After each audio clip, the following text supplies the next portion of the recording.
Thanks for showing. Go ahead. Okay, thanks for showing up this morning.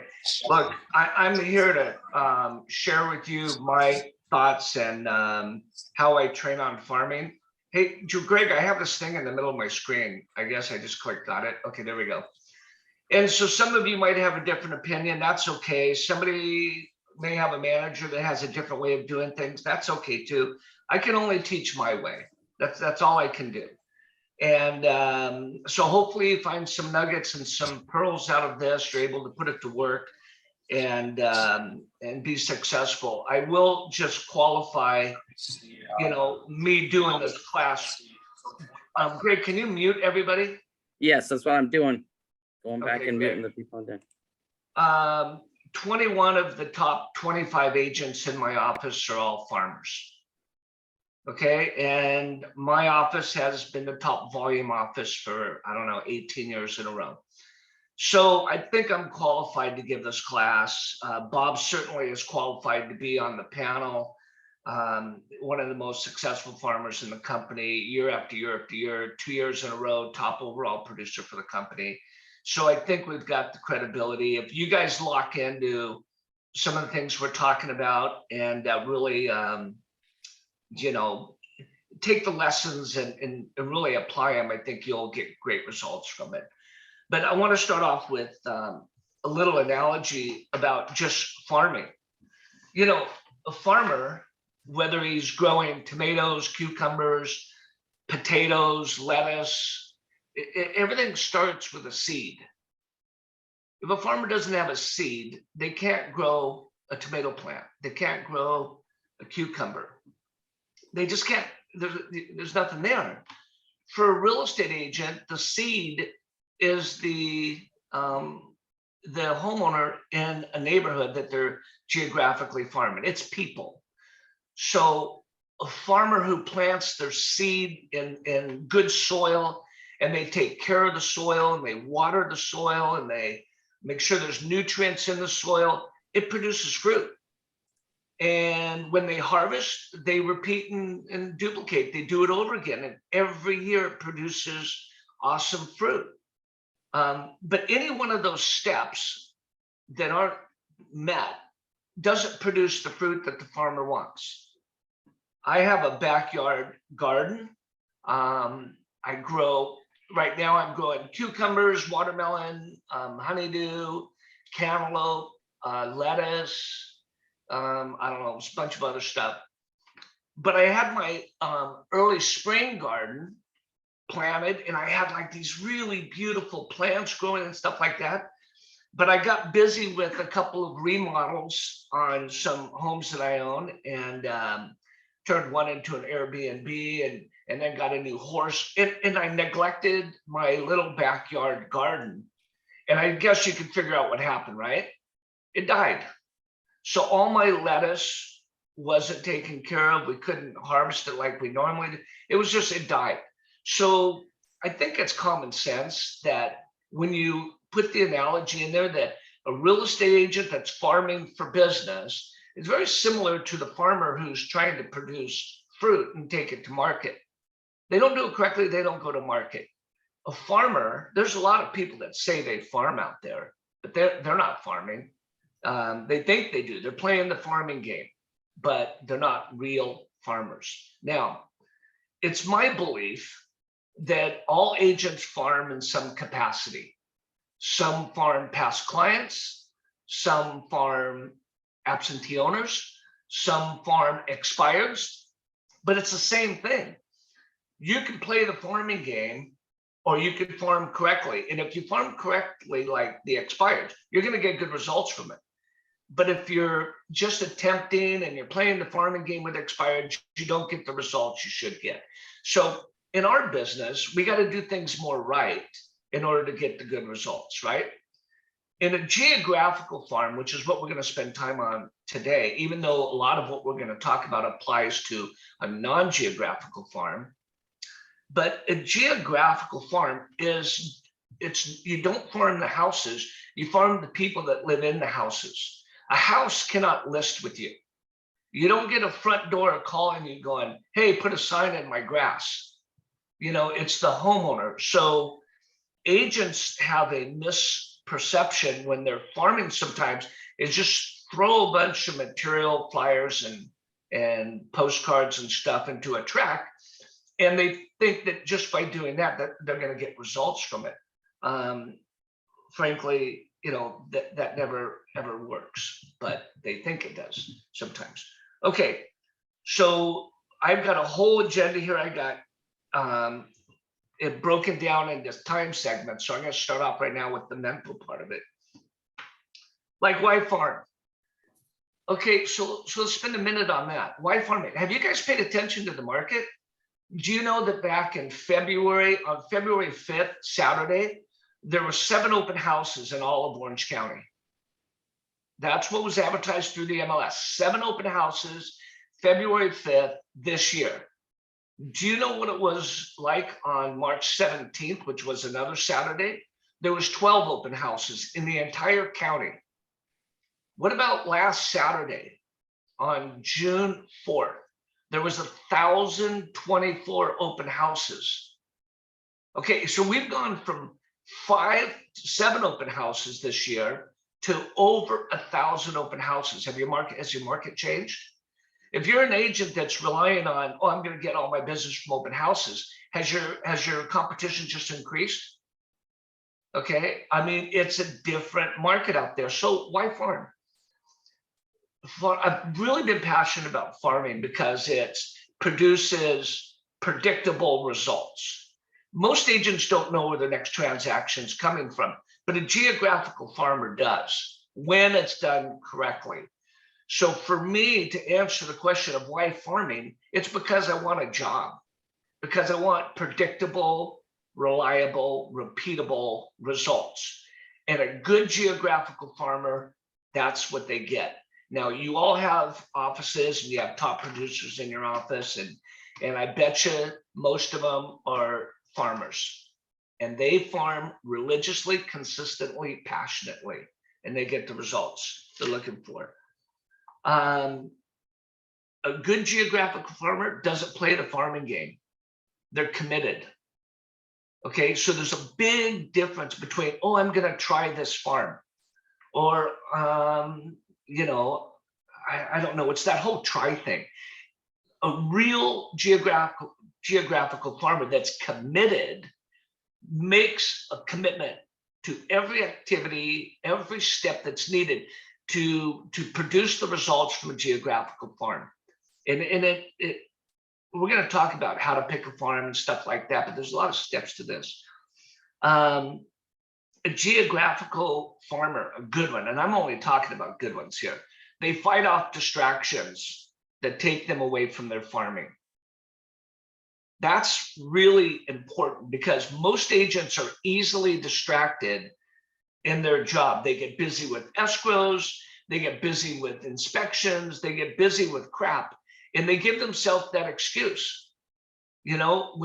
When they're not farming correctly, they're like, well, I was really busy last week. I had a lot of showings last week. I had a lot of inspections to do. I had this and that, whatever. If you're going to be a good geographical farmer, you've got to schedule all those things, all those activities around your farming schedule. Farming comes first. If I don't go down and water my plants and stuff, they're going to die. So farming comes first. You have to treat it like a job. I mean, the most unfortunate thing about being a real estate agent is you're an independent contractor. That costs you money. I just want you to know. Because if real estate was a job and you showed up at 8 a.m. and you were supposed to knock so many doors and call so many people and talk to so many past clients and then do so much research and preview so much property, and then you could have lunch, and then you would do a lot more business. But because you've got too much freedom, right, and you're an independent contractor, you don't get as much done.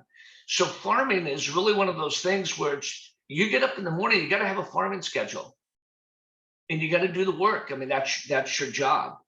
A good farmer will fight for every listing in their farm. Okay. Unfortunately, a lot of agents, they don't prepare well enough for their listing presentations. They think they've got it. They base it on relationship. They're like, oh, I got this one. They know who I am. I've sold a home in the neighborhood.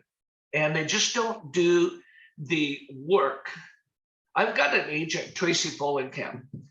She was rookie of the year, her first year with me. She's been with me for well over 10 years, top farmer, made for about 8 years in a row, almost $1 million, probably between 900 and $1 million for like 10 years, okay? Super, super great agent. She would meet with me before every listing presentation, and she would spend days, if not, hours, if not days, on each individual appointment she was going on, because she understood that getting every listing in her farm was something that she had to do. That's how you keep other agents out of your farm. That's how you build your momentum. That's how you build your brand. And every listing was important as the first listing. So she really, really, really spent the time to make sure that she had covered everything and she was prepared for that meeting. Unfortunately, I think a lot of agents, they dust off their listing presentation book and they go in, they run some comps, but they're not really studying. And there's a lot of depth into studying for a presentation like that. You talk to great farmers and you go, how many listings do you want in your farm? Let me tell you what a good farm or a great farmer says. They say all of them. Let me tell you with somebody who's partially committed. They go, well, I hope to do 30%. I want to get 25% in my farm this year. That person's not fully committed, okay? If you're going to play the farming game, go do something else. It just takes up too much of your time, costs you too much money. But if you want to be a farmer, you got to want all the listings in your farm. You got to prepare to fight for them. You got to prepare yourself for them. You have to talk to 100% of the people in your farm. 100%. When I talk to my agents and I say, hey, there's a new listing in your farm. How come you didn't get it? They're like, well, I didn't get invited to the table. I'm like, what do you mean you didn't get invited to the table? You should have shown up at the table. What do you mean you have to wait for an invitation? So one of the first questions I always ask is, did you know that person? Have you ever met them? And almost in every case, it's no, I never got a chance to meet them. I went to the door, they were never home, blah, blah, blah, blah, blah. But the bottom line is a good farmer that loses listings in their farm are losing them because they never met the people. They never talked to the absentee owner. They never, and I'll tell you, there's a difference between talking to people and having a conversation with people. And that's a misconception too. People go like, oh, I met that person. Okay, where'd you meet him? And did you have a conversation? Well, they came into my open house. Was the conversation deep? Did you ask questions? Did you find out about their life, how long they've been there, how long they plan on staying there, where they're going to go next? I mean, the quality of the conversation matters. And a lot of times the answer is like, no, we didn't get that deep. Well, then how can you expect the listing? So if you're going to be a geographical farmer, to what I would label you as, you got to talk to the people. And it's not just, yeah, I met them knocking doors. It's, did you knock on the door? Did you have a conversation? Did you ask questions? Did you get inside their house? Did they invite you to look around? Did you go back? Did you write? And so it's a higher level. And when you're doing that kind of farming, you're building relationships with people that live in a grid, 250 homes, 300 homes, whatever it is. But these are all people that they're your future clientele, but you got to keep nurturing the business. Okay. So let's talk about, Bob, you can jump in. That's kind of my mental part. And then I'm going to jump into picking a location. So if you have anything to add on that. I do, Mark. Thank you. Whatever Mark just said, I went into his office as I started farming. And I said, Mark, I'm not, I'm mailing something out every week, an 8.5 by 11, mailing it out. I'm not getting called to the table. What's going on? And he said exactly what he just said. How many of the people that listed did you meet? I said, none of them. He said, get out of my office and go meet some people. And it was the truth. It wasn't until I actually met the people, didn't do the mailers, didn't send out, the links and all that until I actually met them. Our business wasn't successful. And I chose farming because I wanted something, as Mark said, dependable, reliable, duplicatable, and predictable. Because I didn't know where my business was coming from. But when I started farming correctly, I knew I would get between 20 and 30 listings in my farm every year, just doing what I was doing. And that's what made a difference for me. Absolutely. Awesome. Okay, so picking a location for your farm. Some of you guys might be farming already, but it's the wrong farm. Or maybe some of you guys are farming and it's the right farm, you're just not farming it correctly. You'll have to make that decision as we go through this. But picking a location, I mean, that's the most important thing, because if you're not passionate, I mean, really passionate about where you want to farm, you're in the wrong farm. You got to want to like fight for that farm. You have to visualize that you see every listing in that neighborhood with your name on that sign. You've got to want to meet the people. It's got to be a connection. So picking a farm is really, really, really important. Tracy, who I mentioned earlier to you guys, it took her, she tried door knocking 2 different areas, just seeing who's on the other side of the door to see if she connected with them to decide whether she wanted to farm that area or not. So it took about 6 months for her doing all this research. She didn't quit her day job. She was still door knocking and stuff and going after expireds and FSBOs and all of that while trying to find the right farm. And about 6 months later, she found the right farm. But when she found the right farm, she was committed to it. And she did every single thing I asked her to do every time I asked her to do it. As a matter of fact, she exceeded my expectations in every way. So picking the right location is important, whether it's coastal, it's, inland, it's a tract home. Some people love the tract communities because it's just easier. You've got 4 floor plans, you've got 250 homes in this tract. Sometimes there's a lot of competition in those types of tracts, but that's a community farm. Some people like to start farming where they've sold several homes. That gives you a little bit of a leg up on starting a farm there if you've had some transactions in there. Some people like non-conforming areas, which there's less competition in non-conforming areas because it's harder to comp.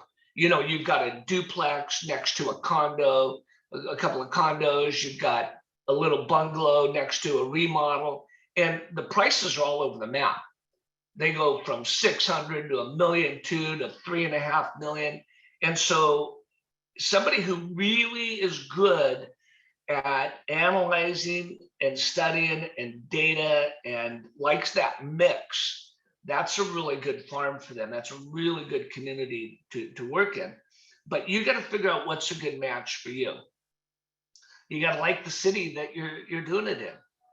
I know some people that working out of the Newport Beach office, they're working Costa Mesa. It's a better fit. I know people in the Huntington Beach office that are working Garden Grove. It's a better fit. It's okay. You've got to pick the city, the community, the neighborhood that's best and right for you.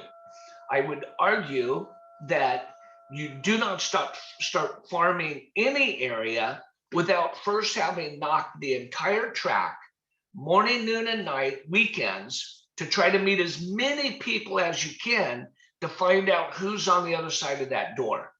Because that's who you're going to be committed with. That's who you're going to be committed to. That's going to be your farm. And if you can't relate, and I realize farms have cultures and they have personalities, and there's the old people and there's the people that they're going to die there. You got all these different weird personality. You got neighborhoods where all the moms are home. You got neighborhoods where everybody's home. You got neighborhoods where nobody's home. So you got to find out what's right for you.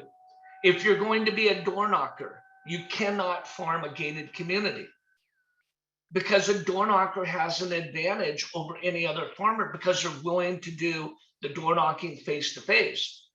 I would also argue if you're one of those agents where it's like, I will never knock on a door, it scares me, I wet my pants if I do it.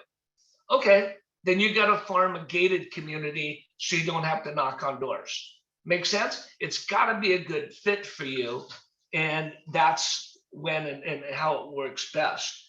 Some people, might be a better fit for condominiums.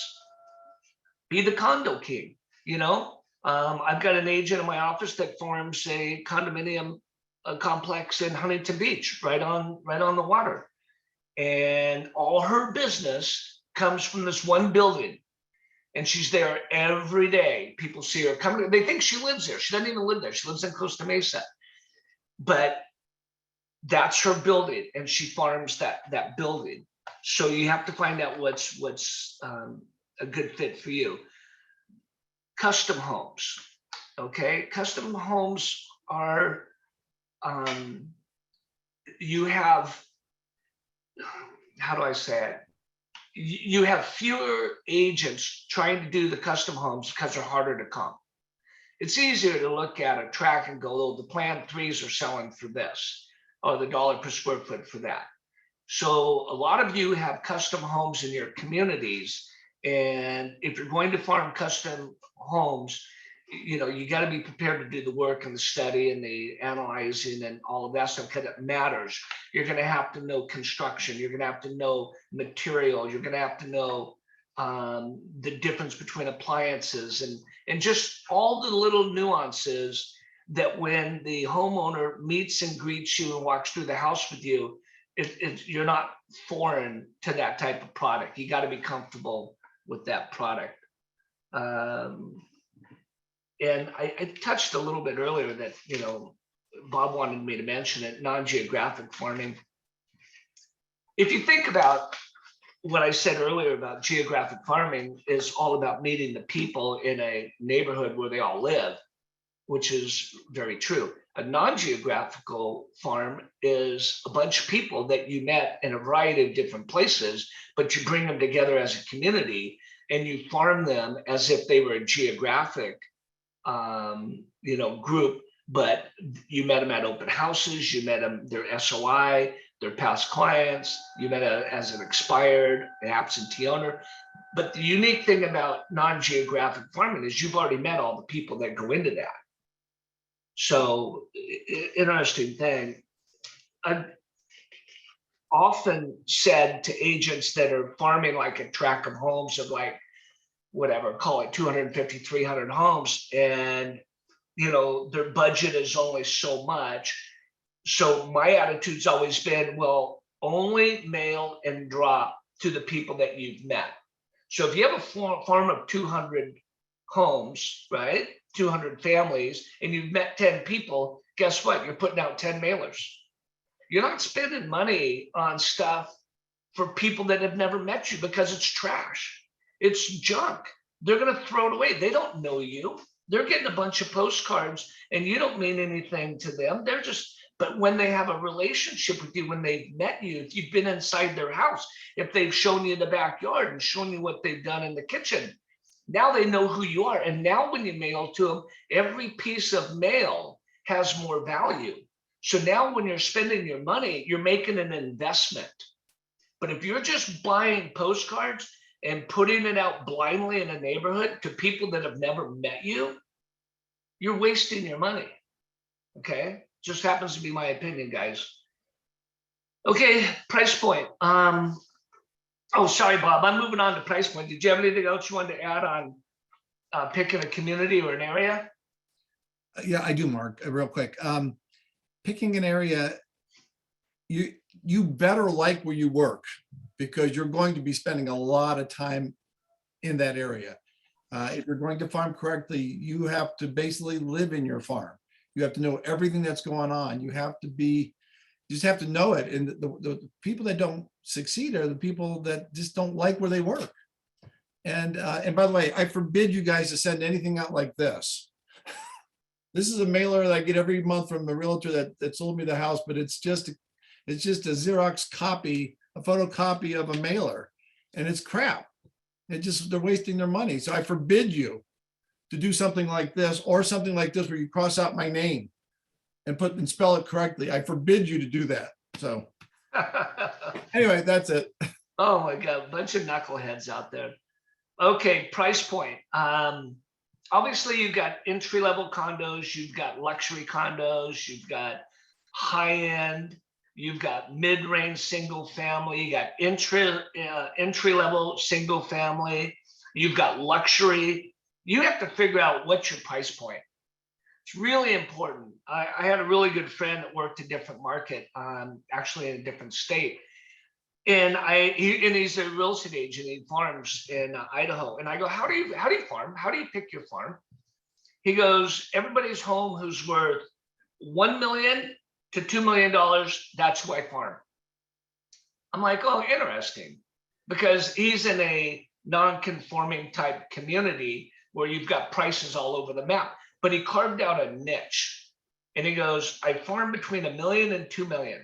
That's it. I know everything. I know every seller. I know every buyer. I know every transaction. I know what happened.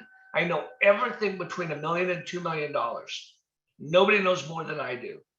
I believed him. I was in his house, and he lives in an unbelievable home from selling real estate. So your price point's important, that you pick a price point that you're comfortable with. If you're intimidated by going into a $3.5 million home and you've never been in one, you've never lived in one, you never owned one, you're like, you get sweaty palms in there, then it's not the right community for you. Same thing if you're going into entry-level condos, you're like, ooh, who would live here? Ugh. You know, you can't farm there either. So you got to pick like what is a really, really good fit for you that you can totally relate to. It's so important. The more time you guys spend on picking the right farm, the better it is. If it takes you a year, God bless you. Let it take a year. But make sure that when you pick that farm, it's the right one for all the right reasons. Now we're going to talk about budget. Look, I get asked all the time, like, how many homes should I have in my farm? I go, how much money do you got? Everything's based on a budget. Okay, because if you're going to have a 3-month budget for a farm, I'm going to say don't farm. Put that money to use doing something else and generate a non-geographical farm where it costs less money and you've met all the people. You don't need to geographically farm. Non-geographic farm. It's very, very productive if you do it right. So you have to know, like, what's my cost per door? You have to know how long that I would argue that you would want to have about a 24-month budget. Okay, that way you don't come up against 10 months on a 12-month budget and you're sweating bullets. Okay, it's much better to start smaller and grow your farm than it is to start too big. Think about this: a rancher who's got 100 acres and he's going to grow crops, but he really only has the time, energy, and effort to take care of 10 acres. Is the other 90 acres going to produce just because he owns 100 acres? No way. It's going to burn it out. So you're better off picking something that you can do budget-wise, time-wise, manageable, and be like, you know, be the greatest farmer that has ever worked that community, no matter how big it is. I've got an agent who works at track in Lantern Bay Estates, and she's sold several of these multi-million-dollar luxury homes overlooking Dana Point Harbor.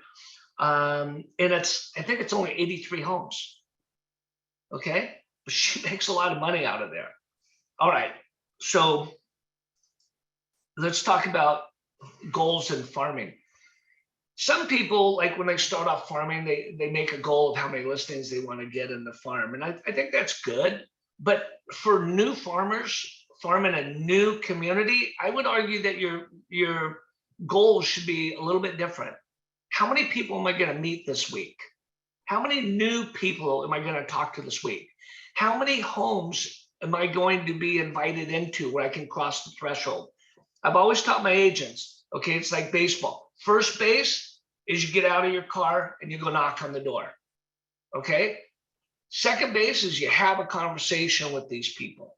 Okay. Third base is you cross the threshold, you're inside their home, the door closes, you're no longer a stranger, you're a guest in their home. Okay. Home plate is you sit down at the table and you talk to them about what they've done with the home, what their future plans are, how long they see themselves living there, blah, blah, blah, blah, blah. So farming isn't just about, oh yeah, I went door knocking.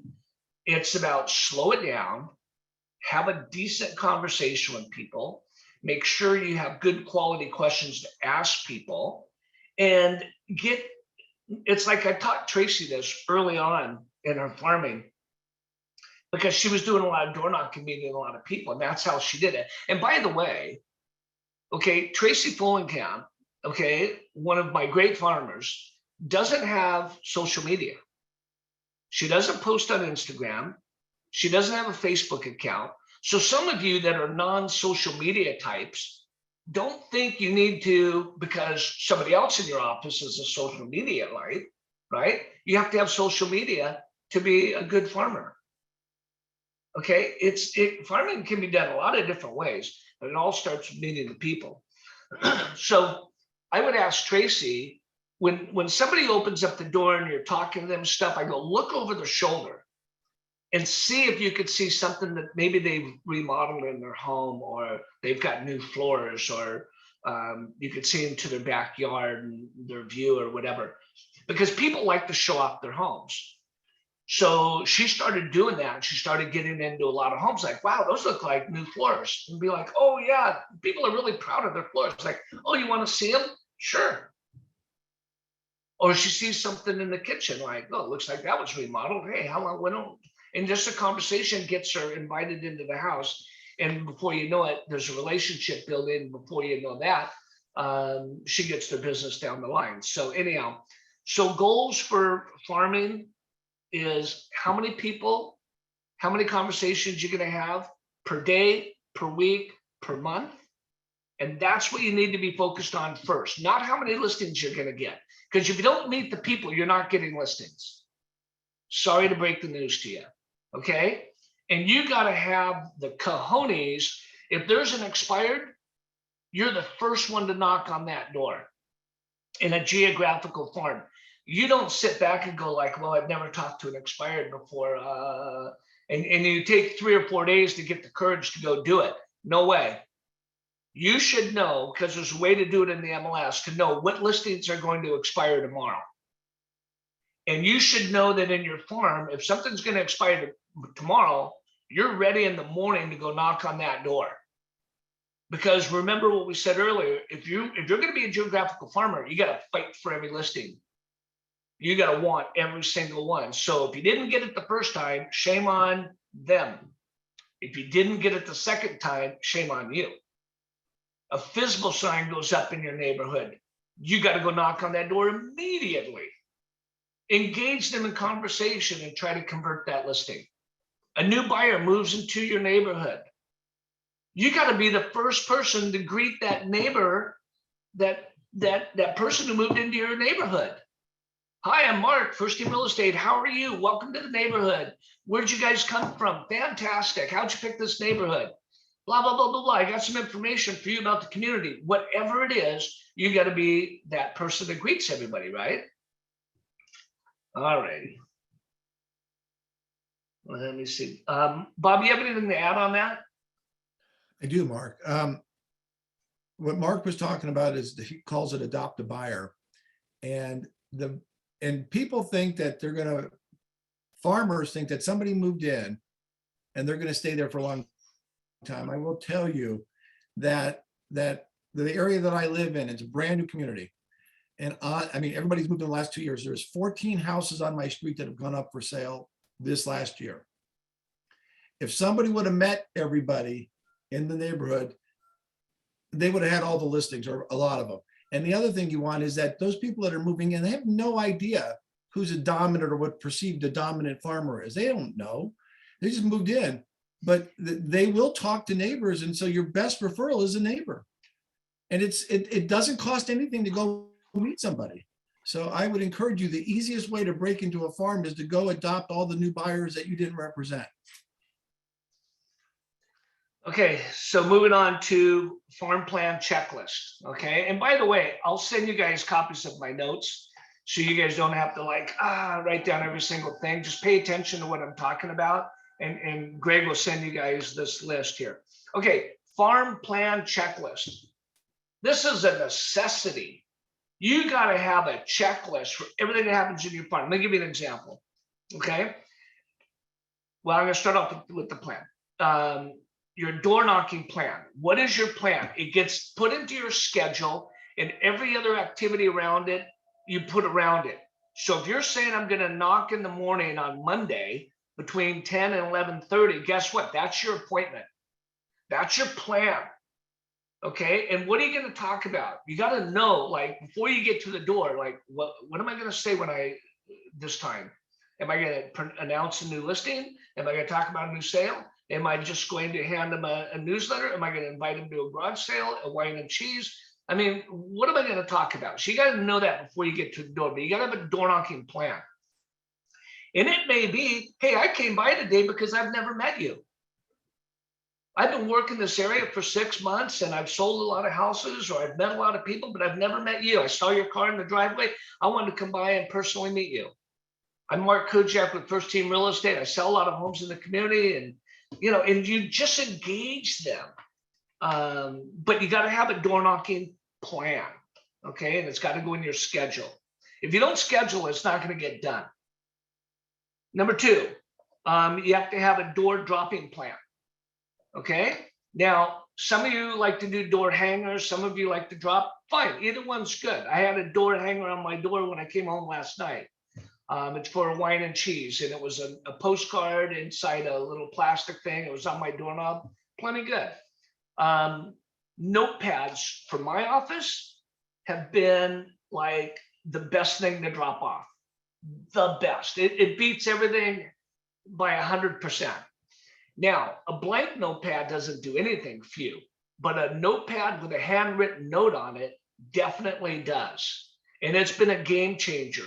I've taken people that have never farmed before in their entire life, put them into a tract of homes only with notepads and handwritten notes, and they started getting listings in the farm, because the note is a personal note to the homeowner, to the person that lives behind the door, and you're inviting them to call you, okay? And you make all kinds of different announcements. We can get more tactical, if you guys want to have a third class, but I won't get into tactics right now, but blank notepads with your information on it, where you leave them a handwritten note and you drop it off, or you leave it up against the door or whatever. But you got to have a drop-in plan, and you got to be consistent with it. Farming inconsistently, guess who notices first? The consumer. We're like, well, yeah, I mean, Greg comes by once in a while. I'm not really sure when. There's no real schedule. But if somebody goes, oh, man, Carla's here every Friday. I get a real estate update from her every Friday, and it's called the Carla Real Estate News, and whatever, but it's consistently dropped off. So that's important. You have to have an absentee owner plan. I just did the stats in my in the 10 cities around where my office is. 28% of all the listings right now are either vacant or tenant occupied. So that's 28% absentee owners. And I've been tracking absentee owners for many years. And they go between 28 and about 35% of all the listings, all the sales. So you have to meet the absentee owners, maybe in person, over the phone, by text, through the mail. There's a lot of different ways to do it. And I understand sometimes they're hard to find, but remember, if you're going to be a geographic finder, agent, you've got to find them, and you got to reach out to them. You got to start building a pen pal relationship with them. And anybody who is in our other modules certainly know how to do that. But you have to have an absentee owner plan. Adopt a buyer plan. We already talked about that. You should have some type of package to give them, and when you greet them when they move into your farm. Are you going to do it after they're there for 7 days, for 5 days, for 10 days? When are you going to go make that greeting? Some of my agents show up with a case of water. They wait for a moving truck. And when people first move in, they haven't gone to the store, they haven't gone shopping. Everybody would love a case of water. So they show up, case of water, welcome to the neighborhood, and they have some community information, maybe a set of movie tickets, whatever. There's a lot of different creative things you can do. So you have to have an adopt a buyer plan. Tenants in your farm.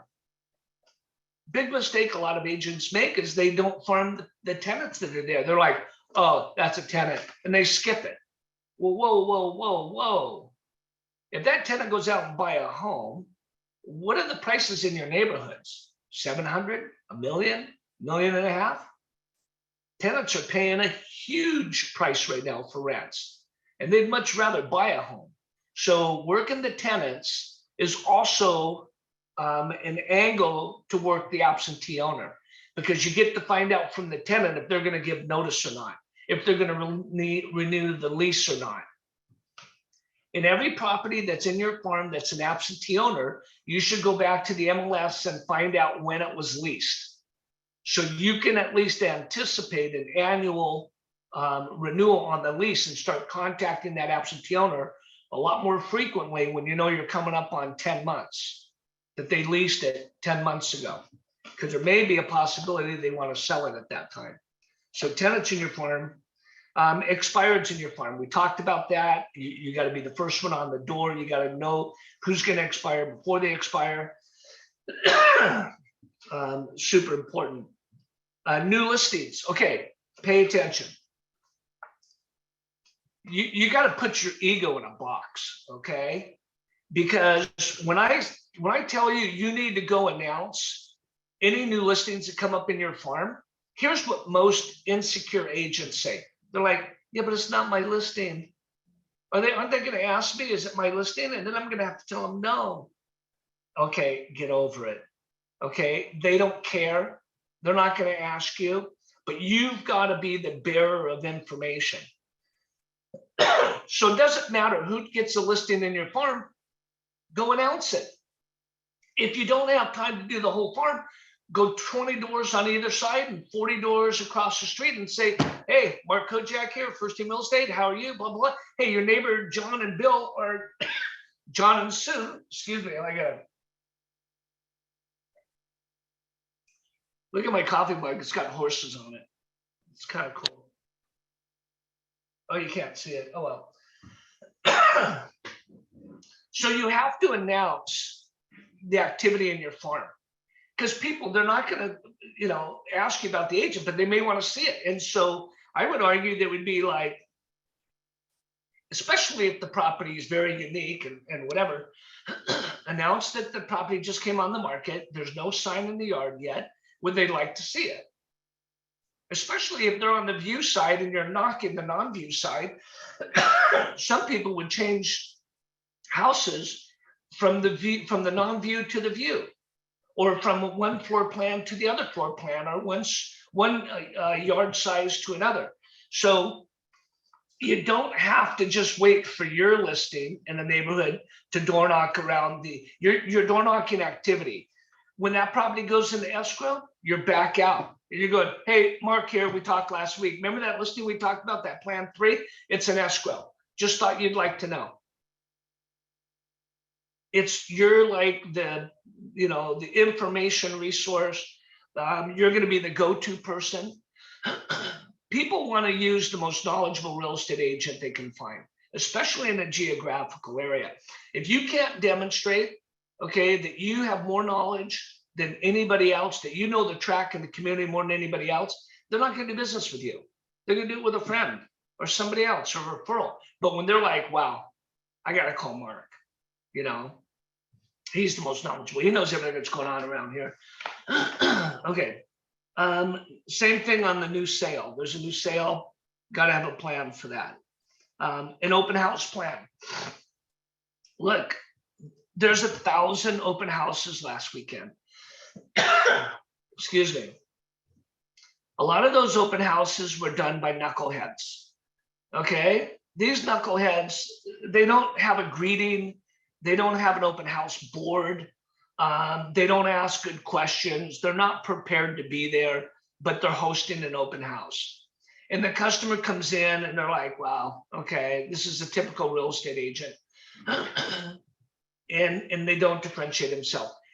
Anybody who walks into your open house has to have an experience that they walk away from and they go, wow, I have never been to an open house like that. That person was on it. They were energetic. They were positive. They had information. Just all the things that somebody would expect to find if they were looking for a great agent. Because people come to your open house, they're looking for an agent, especially if it's neighbors coming into the open house, and you want to encourage all the neighbors to your open house, all the expired listings that are around your farm to your open house, invite them so they can see how you work. So everybody who walks through that front door, you're on a listing presentation. If you don't get your mindset right like that, you're going to do the same business you've always done. You're not going to grow. But if you want to grow, you got to change your mindset. You got to be like, anybody who walks through that front door, I'm going to be like on game. It's like I'm on Broadway. I've got to perform no matter what's going on in your personal life, no matter what's going on, like with escrows, you're performing. And if there's 3-4 people in there all at the same time, guess what? You're giving 3 listing presentations all at once. People are going to call you back and be like, hey, you may not remember me, but back in March, I was at your open house. I was really impressed with how you handled the questions. And can you come over and list my house? So a farmer and an open house, they go together. Okay. You show me a great farmer and I'll show you somebody who's great at open houses in their farm. The opposite is true too. Somebody who's crappy farmer, they're crappy at everything, including open houses, bottom line. Okay, enough on that one here. Broker preview plan. Got to have a plan for that. Look, in a farm, you got to be well liked by everybody. If agents don't like you, they're going to want to compete against you, especially if it's in the farm. Think about that for a second. If somebody on the screen pisses me off, I'm coming after you. But if somebody on the screen is really, really nice to me, guess what? I'm going to leave you alone. That's how it happens out there. In a farm, when somebody goes, oh my God, Carla's the nicest, sweetest person. No one's going to do business with me. They're all going to love Carla. And that's how you reverse it. Tracy Follenkamp went up against the toughest farmer in Laguna Niguel. The toughest. She killed her with kindness. That agent, by the way, the one that we went up against, took us to the board 5 times. And it was 5 times of intimidation to try to get Tracy from stop farming in Marina Hills. But when we showed up to arbitration, the first thing Tracy would say is, that color looks really good on you today, Monica. That dress is really pretty. Your haircut looks nice. I'm going to show your listing over on Blue Street on Wednesday. Is that okay?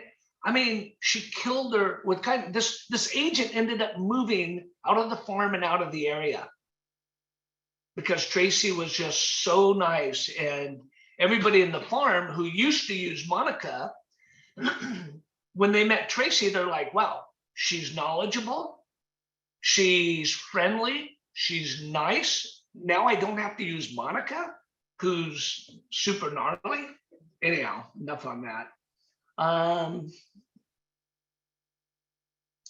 Okay. Bob, do you have anything on that one before I go to the next one?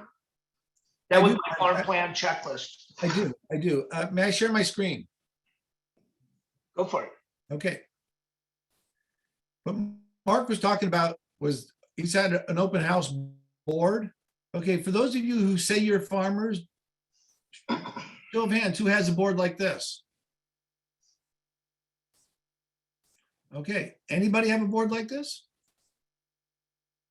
And why do we have a board like this, guys? Carla, do you have a board like this for your farm? So good, because then you can show them all the models and what they sold for.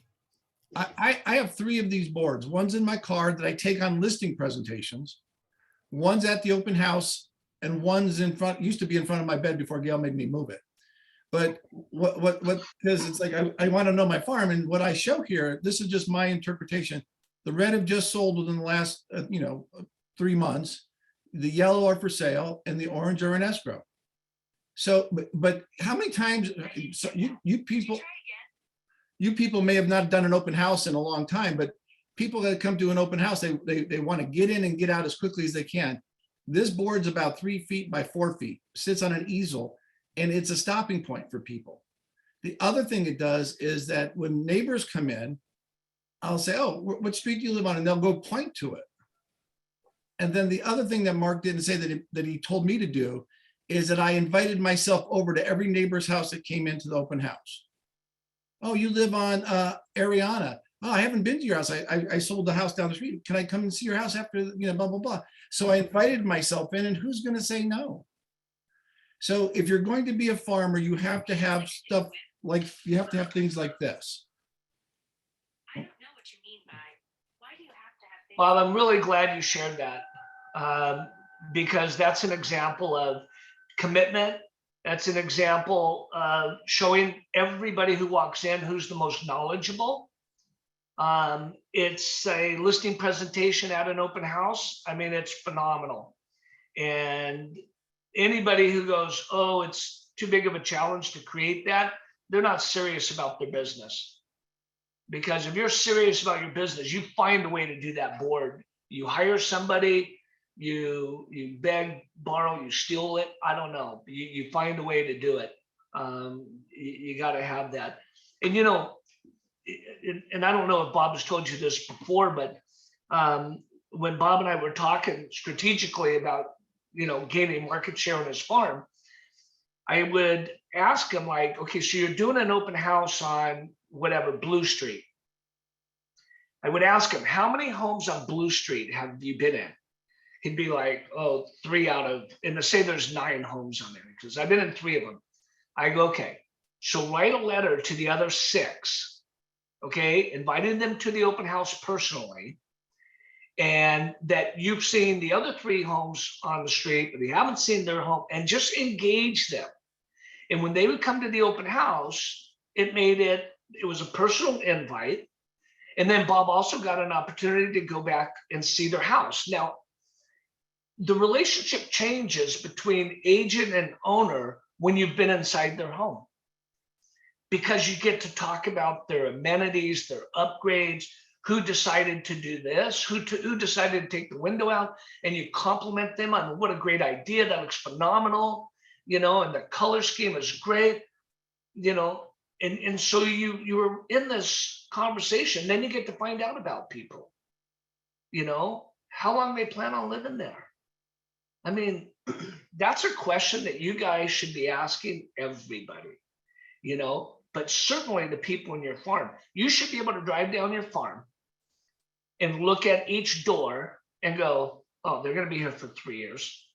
They're leaving at the end of next year. These people are going to die there.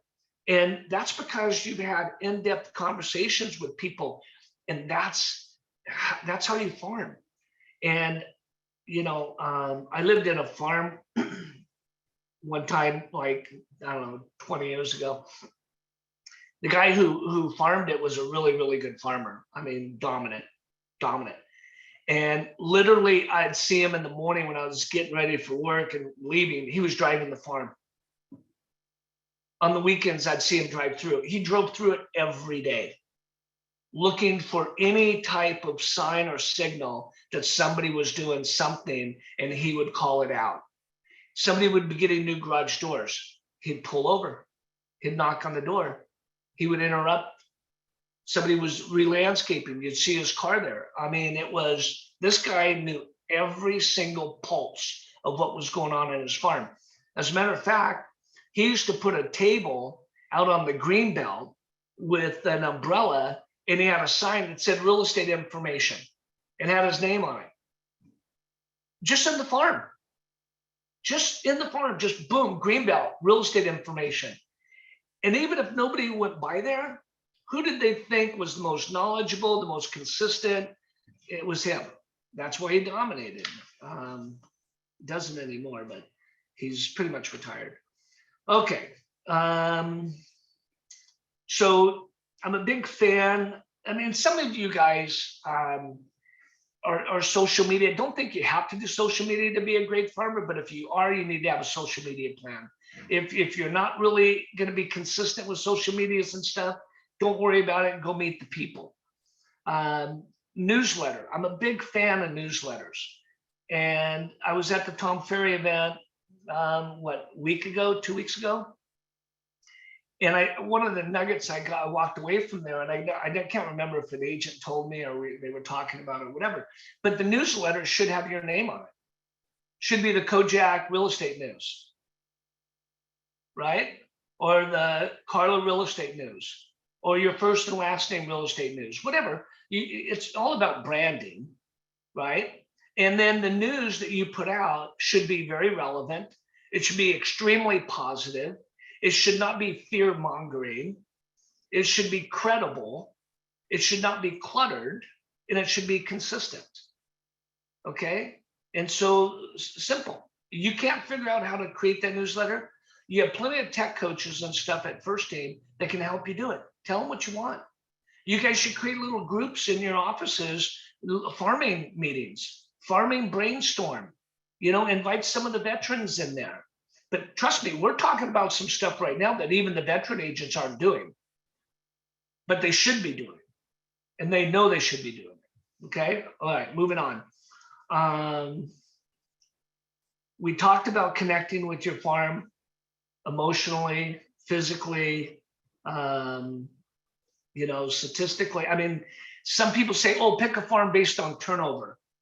Never been a really big fan of that, because I've seen farms go from 10, 12% turnover to no turnover, and no turnover for 2 years, and then up to 20% turnover, whatever. So if you're picking a farm that has high turnover, maybe everybody that was going to move already moved. And so now you got to go through that period of nobody's going to move in here for 3 years, and then I'll get some business. So I would say it's more about your connection with the people, because when you're farming the people, you're not just getting the listings in the farm. They have investment, they have referrals, they have siblings, they have parents, and you're farming the person. You're connecting with them. You want to be their realtor, their family realtor, their trusted referral source. So you got to think it goes much further than the house and the farm. Make sense, you guys? All right. Greg, how we doing on time? We got time. Okay. Presentations. I'm on that.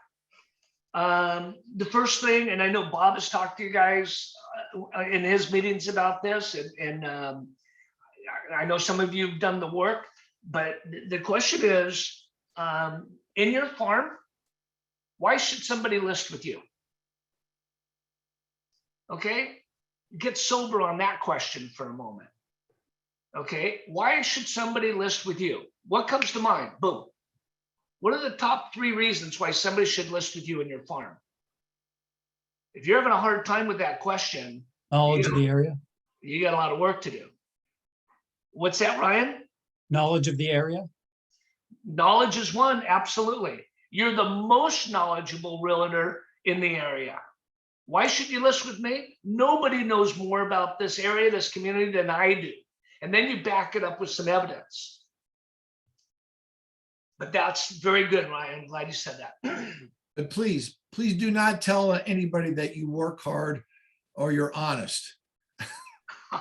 Do not say that. I work really hard and I answer my phone, 24 hours a day. That is not an answer to Mark's question. Yeah, that would make my hair grow. So that's a really big question for you guys to work on. Okay, and you're not going to come up with that answer, in 5 minutes. It may be something that you have to work on, all week, all month. But you keep refining what's the answer to that. And then what do you have to do in order to be that person that you want to be, why people should list with you? Because some of you aren't ready. Okay, you're just, you're not the best person to list within that farm because you're not ready. Your presentation's not ready. Your marketing plan's not ready. Your open house plan's not ready. Your executables, they're not listed. And so you got to get yourself into shape. So when somebody asks you why I should list with you, you tell them why, you can back it up. How would it be if you lay down, here's my open house plan, here's my broker preview plan, here's my checklist for announcing it, your new listing to all the brokers in town. I send it to the top buyers agents. What's your plan?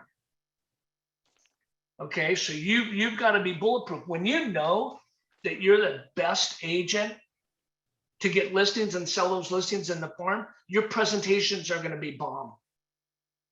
You're going to communicate at the door and at open houses. People are going to feel it. They're going to sense it. They're going to want to do business with you.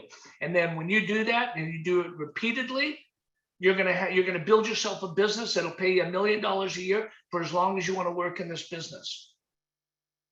Because that's your choice. If you want to make $1 million and just go knock random doors, go for it. Okay. But there's an easier way. Okay. Look, Bob's living between 2 states. Okay. And having more fun. He does travels and stuff. He sees his kids, in the Midwest. And he's still doing a ton of business, a ton. Because he's mastered the farm. Everybody wants to do business with him because he's the most knowledgeable. All righty, let's see what else I got here. How well do you know the marketing tools that First Team uses to sell homes? Okay, that's a big question. First Team has a lot of tools. But you got to ask yourself, because look, inventory's building, competition's building. Your presentations for the past 2 years has been, what will my house sell for and what do you charge? That was your listing presentation because that's all people cared about. They didn't worry that their home was going to sell. They knew it was going to sell. As a matter of fact, they didn't even believe in marketing because they didn't need it. What do you think it should be priced at and what do you charge? Those were the 2 biggies. Today, as inventory builds and listings take longer to sell, people are going to want to know more. Okay. What do you do? How do you do it? Why should I choose you? Okay. And it's more, this is when agents can move up their commissions. Okay. Not move them down because you're more valuable today than you were in March. That's a fact. How well do you know the benefits of having Luxury Portfolio and Christie's as an affiliate? That's like having 2, aircraft carriers sitting off the coast and you're like, you want to mess with me? That's my boys out there. So, I mean, think about it.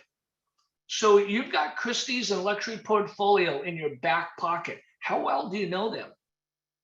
How well do you know how to use them, to talk about them, to show the client? Because anytime you say, oh, we're affiliate of Christie's Luxury Portfolio, they'll be like, okay, great. What does that mean to me? What's the benefit? How do I benefit from that, from those companies being an affiliate of yours? What's in it for me? Can you guys answer that? If you can, terrific. If you can't, you got some work to do. Because you got to know that stuff. How well do you understand the current market trends? That's so important. We're going through change. I've been a big believer of really understanding the market all the time, every time. Stats, statistics. I go it over in my office all the time. I force feed it. My agents now, they've adopted it. They're very statistic, orientated. But how well do you know the market? How many of you are reading the Stephen Thomas report from cover to cover every single week? If you're not, shame on you. You should be. If you are, terrific. Congratulations. Keep doing it. It's information. It's real estate information. And you're in the real estate business. And you need to have good information, credible information. So it's not an opinion. So when somebody says, tell me, Eric, what's the market like? And you're like, you give me your opinion. Now, I may not agree with your opinion. So now we have this conflict. But if Eric says, let me give you some data, There's this many homes on the market. There's this many in escrow. There's this many coming soon. We have about a 35-day supply of homes on the market, blah, blah, blah, blah, blah, blah, blah. How do I argue with that? It's credible information. It's data that I can't dispute, but your opinion can always be argued with. So that's important. So you got to understand the current market trends. You got to understand your track, everything that's going on in the farm, everything from builder to high price sale, the lowest price sale, how many homes in the community, how many absentee owners, I mean, just all the details and the surrounding communities, how many parks, how many schools, how many churches, how many miles of hiking trails and biking trails and horse trails and beach access and private communities. I mean, if you're going to be a geographic farmer, and when you're telling somebody nobody knows more about this community, okay, than I do, and you can demonstrate to them that you can educate buyers coming in from out of town why they should not only live in Aliso Viejo, okay, but why they should live in this community and in your neighborhood. So you've got to have information on all of that. Why should somebody live in Newport Beach? Why should they live in Irvine Terrace? So it's really getting deep into your communities, neighborhoods, and tracks. All right, let's see what else I got here. I always tell my agents they should know more about the community than the people that live there, because they can blow away some neighbors with some interesting facts on things that they didn't even know. So it's impressionable. Bob, anything on that topic? Not on that topic, but I wanted to go back over one thing you said on the plan, Mark. Guys, do not have technology be a crutch to get your business. It's not going to work. I don't rely on doing a social media campaign or sending out people the listings automatically and all that kind of stuff. It doesn't work. So don't make that a crutch. I mean, people, I'm sending out this stuff every all the new listings to my clients. How many other agents are doing that too? You have to go meet the people. So. All right, thank you, Bob. All right, so we're on the last part. I've done a good job, I think, keeping us on time, because I don't like going over, so we will not go over. So this is our last little paragraph that I'm going to go over, and then you guys can ask some questions up until 10:30, and then we'll call it a day. First on my list, okay, what are you going to say when knocking on the doors in your farm the first time you go through it? Think about that for a minute. You spent all this time in research and you finally picked out a farm, and it's your big day tomorrow and you're going to go knock on doors. What are you going to say? Okay, think about it. Okay, don't come up with an answer right now. Okay, but think, what are you going to say? Are you going to role play it before you go out? Are you going to ask somebody what they think about it? Are you going to go to your manager and go, hey, can you role play with me? I'm thinking about going out to my farm tomorrow, and this is what I'm going to say. And role play with some of your colleagues. It's really, really, really important, okay? Not only what you say, but how you say it, how you pause, how you listen, what you say after they respond, what your ultimate goal is. Are you thinking about, can I get across the threshold? Can I get inside the house? Am I going to ask these questions? Am I going to find out how long they plan on living there? Am I going to ask, if you were to move from here, where would you go next? I mean, what am I going to do? You got to know all that stuff before you hit your first door. And if you're sweaty palms, then pick up the phone and call me. I'll role play with you. Just call me and just be like, hey, Mark, I want to role play with you. I'm going to go door knocking tomorrow. I'm like, great, go knock. Okay. And then I'll tell you, you know me, I'm pretty straight. So I'll tell you if you're good, bad, or, you stink. I mean, it's going to be the reality, right? Carla knows that. All right. So the next one, what are you going to say when you're connecting with an absentee owner for the first time? You may not always connect with the absentee owner for the first time via the telephone, because you don't have the phone number. It may be in an email, if you got an email address. It may be in a letter to their mailing address. How are you going to reach out to them? I know Carla knows, okay, because she's been through the training, but do the rest of you know? Okay, so it's really important that, because I don't want you to waste your time.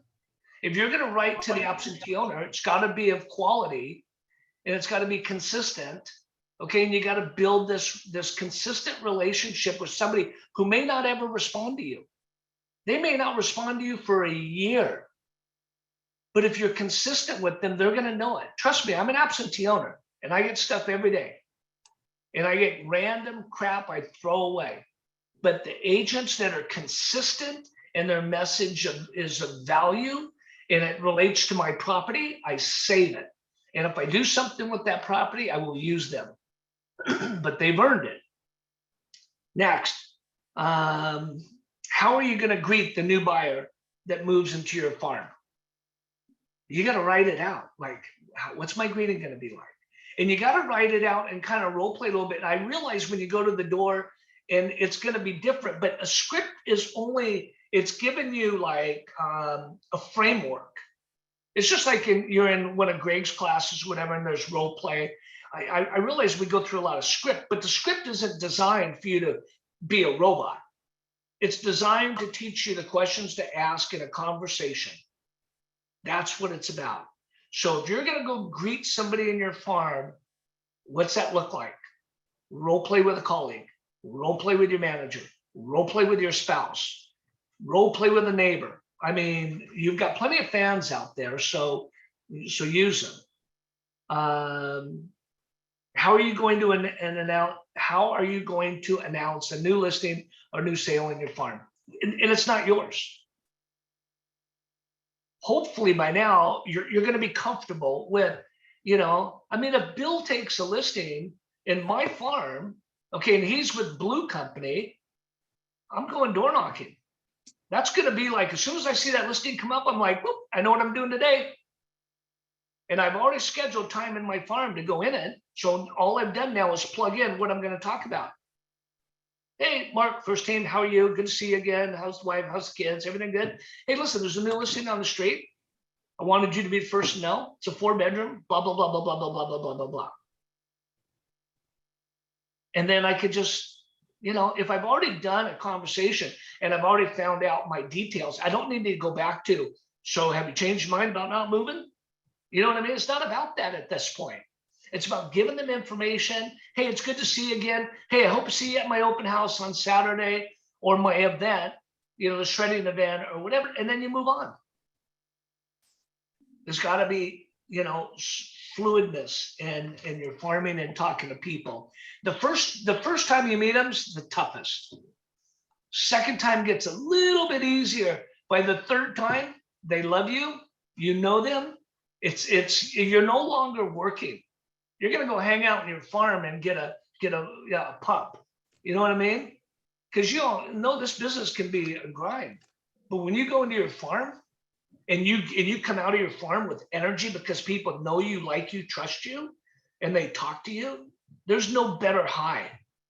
Seriously, I mean, it's just amazing. I get text messages from my agents all the time, especially ones that are great farmers taking listings, and they can hardly wait to send me a text. Like, got another one in my farm. I'm so excited. This was the one I've been working on. And then just all the detail. And it's just like, it's awesome. It's the best feeling ever. And then how are you going to greet people from your farm that walk into your open house? Really got to think about that. Okay. Really, really, really got to think about how you're going to engage them. What's the greeting like? What questions are you going to ask? What you're going to try to get out of it, whatever. It's so important because now they're meeting you maybe for the first time and they're going to size you up. How are you prepared at the open house? How are you dressed? Did you just eat a garlic sandwich? Are you smoking a cigar? Are you watching a football game? It's like you're on center stage now. So the open house in your geographical farm is the most valuable activity you could possibly do if you do it right. You invite everybody every time to the open house. You make sure they get an invitation. Your signs go up on time. They come down on time. You don't put them up late and you don't leave early. You know, you tell somebody you're gonna be there from 12 to 4, you're there from 12 to 4, don't leave at 3. Everything's gotta be, they're watching you, man. Okay, guys, I'm under my hour and a half. We've got 12 minutes to spare. Bob, if you have anything to add, that's great. If not, I'll go to some Q&A with you guys. And then I hope that you guys got something out of it. This is the only way I know how to teach. So hopefully you guys got something out of my style. So I have two things, Mark, before we go to questions. And number one, a lot of you, I wasn't really successful until I actually listened to Mark. A lot of times I said, oh, I'm not doing that. But he just said something that you guys, I can't tell if some of you are skeptical because I can't see you, but about announcing a new listing. You know, it's like, you know, and you've already met them, you're coming around, but why do people watch the news? They want to get information, right? You're giving them information. I can't tell you how many times in my farm people wanted to move from, they love the area, they don't want to move, but they would move from the non-view side to the trophy property. I can't tell you how many times that's happened. So going and doing that is so important. And another thing, Mark talked about this, and whether you guys believe him or not, consistency. I had a non-geographical farm called Banks on the East Coast when we were doing REOs. I would call the same bank at 5 o'clock in the morning every day of the week. I talked to the same lady every day of the week. It was 8 o'clock her time, 5 o'clock my time. It got to the point where she answered the phone, "Hi, Bob." And that's consistency. That bank gave me 700 REOs over a 4-year period of time. Just because she knew it, she trusted me, I called her, I was consistent. No day went by where I didn't call her at 8 o'clock in the morning. So those two things, I just wanted to throw my 2 cents in there. That's it. Okay, Greg, I turn it back over to you. All right, now, Mark, there is in the chat, you know, what about, say, townhome community exceptions? They're not gated, but they also have private property signs. What's your take on going into a community? Would you go door knock into a community that has private property? I ignore that stuff. I'm going to knock on the door that says no soliciting, because I'm not soliciting. I'm giving out, I'm sharing information. I'm the real estate specialist, and I'm just sharing information with you. I'm not selling Bibles. I'm not selling books, magazines. So it's like, I'm going anyhow. I'll let the weak and intimidated agent not go through that gate or in that community. And then I'll be the only door knocker that they've ever seen, because nobody else will do it. Everyone else is afraid. Shit, agents don't even do it in communities where you can door knock. You know what I mean? And same thing with gated communities. We would go in there, and on the gated communities, there's a little style to it. There's a little structure. In gated communities, if the homeowner thinks that you're going up and down the street, they're going to call the gate. But if you park in front of their house and you walk to the door and you go, "Hey, I have a client that wants to live in this neighborhood, you know, really bad. We've looked at the one over there, blah, blah, blah. Have you considered selling? Would you consider an offer on your home?" Now they don't think I'm out soliciting. I'm knocking on their door for a very specific purpose. And then no matter what happens there, I get in the car, go to the next door, pull up in front of the next house, and get out and go do the same thing. So that's a great question. Let me interject. And I thank Mark for this. We had a listing in 3 Arch Bay in Laguna Beach. You're not allowed to do an open house. You're not allowed to door knock. You're not allowed to do a broker preview. You're not allowed to do any of that. My partner, Steve, and I said, okay, forget that. So we knocked on everybody's door, and we got, somebody said, "You're not supposed to do this. You're not supposed to have an open house." I said, "It's not an open house. It's a neighborhood open house, or I'm inviting the neighbors." We sold that house to a neighbor. So don't let the sign, deter you. All right, and then Mark, here's another question too as well. Say there is a farm with multiple agents that are doing well on that farm. Can you give advice on, not just picking a farm, but what if there is strong agents in those farms? Will it be for everyone? Will it not be for everyone? Mark, let me start with the question. Okay, I want to share, Mark, my screen with you guys. May I do that real quick? Yes. It's not people, there's a perception of agents, right? Let me share my screen with you. Can you guys see that? Yeah. I'll see that. Okay, let me make it so I can see now. So this is Mark Kojac 101. I looked at the cities, not neighborhoods or tract. These are cities around Orange County. What you're seeing is the city, the number of listings, and the number of different agents in that city. Look at that. There is no, and this was just a week or so ago. There is no dominant farmer. That's the perception we have. Look at Mission Viejo, 110 listings, 102 agents. Yorba Belinda, 90 agents, 85 different agents, right? So we think that, we think there's dominant agent, but there's not. That was whole cities. So that's how I would answer that question, Greg. Sorry, Mark. Yeah. So look, Tracy Fullenkamp went up against an agent who had probably 80% market share. And that agent's no longer in the business, and Tracy dominated it for 10 years because she wanted that farm. She made a commitment. She studied all the other farms. She became the person that they should do business with. And she shared that with them. She proved it with them. And she became that person. So it goes back to how badly do you want the farm? Is that your farm? Are you going to take possession of it? Are you going to be proprietary? Because let me tell you something, you're either the predator or you're the prey. And you choose which one you want to be. And if you want to be the predator, then nobody's going to stand in your way, and you're going to go get that farm because you want it. All right. We do have time for probably one last question right now. And the question is that about your listing. So what, oh, wait, hold on. There's a couple different ones that came in. What if you get a call after dropping out a no solicitation in your farm and they are upset that you dropped their home? What's the next step? Say that again. I didn't quite hear you, Greg. You're a little muffled on my end. Okay. What if you get a call after dropping no solicitation in your farm and they're upset about what you dropped? What's your next step? I get really excited. And I go, my drop had an impact.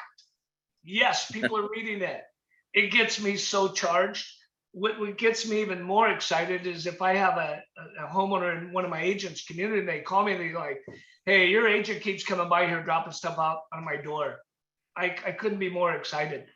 So, I mean, look, either you're going to let the little things bother you or you're just going to go next. I mean, look, it's like if you all went out and worked and expired, say somebody was really mean and nasty with you, it'd be like, I'm going to list with the same agent. Boom, they slam the door.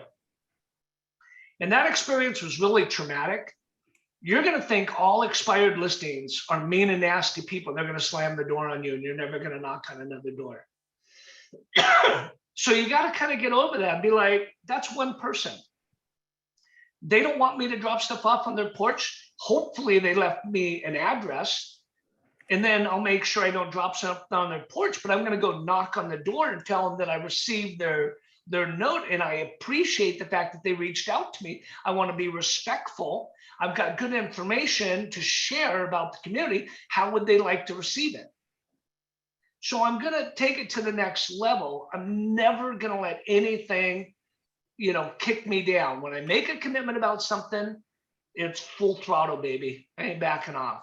And one person isn't going to tell me I can't farm there or I can't do my business. No way.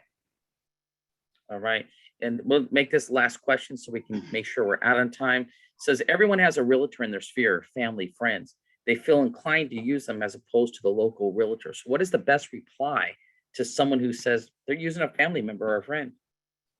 Okay, Greg, say that one more time. It's a little muffled on my end. Okay. So everyone has a realtor, sphere or family member, friends, and I always say that's true because you throw a rock, you hit a realtor, right? So Yeah. anyways, they feel inclined to use them as opposed to the local realtor or the best one for them for that area. So what's the best reply to someone who says they're using their family member or friend? Great. Okay.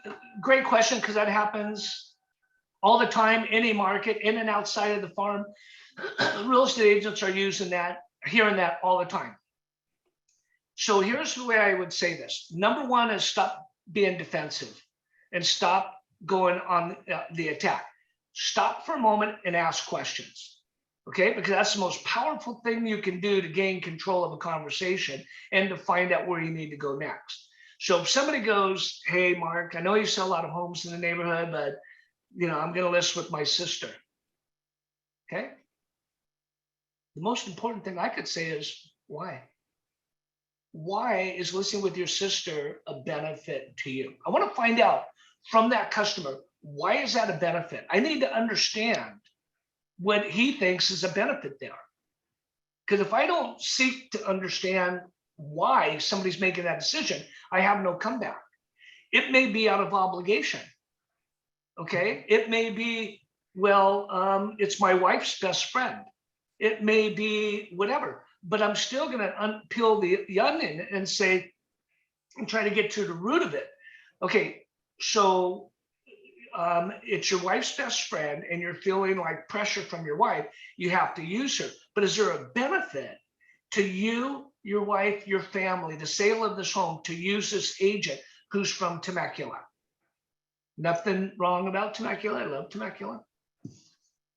So I want to find that out and get that information. Now, if there's a real benefit and they're better off listing with the friend, by all means, but that's not going to happen with me. Okay. I'm going to go back and say, okay, so she's in Temecula, but does she know the top 10 buyer's agents in Aliso Viejo? Networking is really, really, really important. Okay. Does she know the top 10, listing agents? I mean, so I'm going to like kind of ask those questions. It's going to make this person go, well, I don't know about that. I don't think so, and just really take it nice and slow without being defensive, but asking questions. And then the answer on how to close that is going to come out with their responses. Do you think you're going to make more money on the sale of your home using her? It's an important question. Do you know how she negotiates multiple offers? Look, most people in a presentation don't share with a seller how you negotiate multiple offers. Let me ask you a question. If you negotiate multiple offers correctly, can you make money for your clients? If you leverage multiple offers and you negotiate correctly, can you make more money for your client? The answer is yes, in case you guys are just shy. Okay.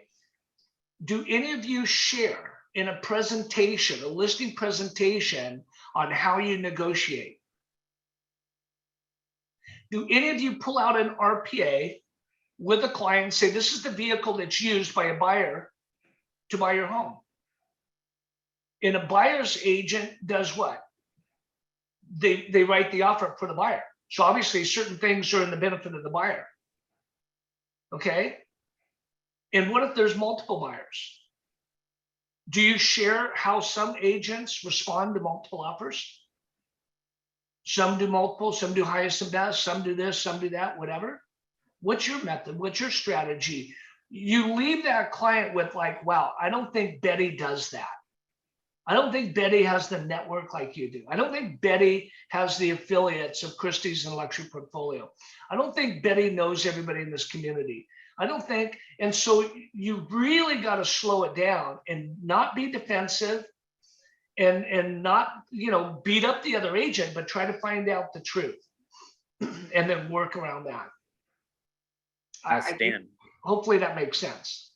No, that was great. And by the way, Marcy, for asking that, that's a great question because, we all run into that. All right, everyone, it is time. But next week, Wednesday training, we do have RPR, Realtor Property Resource, CMA and pricing tool coming in. And they're going to talk about that in depth next Wednesday. Mark, Bob, thank you so much for doing what you do and how you give back to the company and just being who you are. We really appreciate you. Everyone here at First Team Real Estate, thank you for being part of the team. Thank you for being part of the training today, and we'll see you next week. Hey, Greg, can I throw one more thing in real quick? Go ahead, Bob. Okay, Mark and I had the luxury of working with 60 or it ended up with 30 agents across the company. We did almost a year-long training class in different modules. The one module that we didn't get a chance to teach is farming.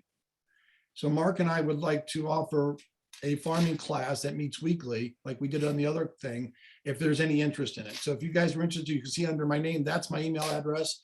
If there's an interest list, Mark and I would love to do it like we did the other classes. Yeah, but look, it can't be for people that are gonna play the farming game. It's gotta be for committed people only. And part of the process that you have to interview with us to see if you're really committed. And that's what we did on the other group. If you're committed, Mark's time is so valuable, mine not so much, but if you want to do this, it's a lot of fun for us to see you guys succeed. If you're interested in doing it, you see my email, send me an email. We'll put together an interest list and we'll put something together. And behind me is my new listing that I got from their class, Lux Elite. So it works. Good job, That is Carl. awesome. Thank All right. you. We appreciate everyone. Also, too, if you reach out or you reply on the on First Place, because we're going to get this up later today too as well. We'll make sure we get that over to Bob, and Mark. But man, what a taking advantage. I mean, people would pay for coaching thousands upon thousands of dollars for what you're going to get from this. So why not? Right? It's only going to get us better. All right. Take care, everyone, and have a wonderful day. Thank you. Thank you. Thank you. Thank you. Thank you guys so much. Welcome. Thank you.